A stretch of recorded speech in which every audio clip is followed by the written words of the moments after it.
बच्चों के द्वारा टेबल फैन दिखा पाएंगे, जो कि आप देख पा रहे हो। और बच्चे द्वारा ये चलाया जाएगा, टेबल फैन चलाया जाएगा। ये लो,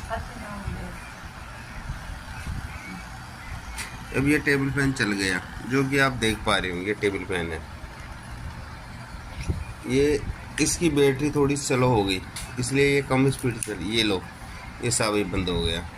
अब क्या है, इसमें आप देख पा रहे होंगे, एक बैटरी लग रही है, एक स्विच लगा हुआ है, और एक ये 2 तार लगाया हुआ है, जो कि डीसी सप्लाई से चलते हैं। डीसी चार्जर से डीसी सप्लाई से चलते हैं। इसी प्रकार से ये पंखा आसानी से काम करेगा। जैसे फुल बैटरी चार्ज होगी तो ये और स्पीड में चलेगा। अभी थोड़ी इसकी स्पीड कम है।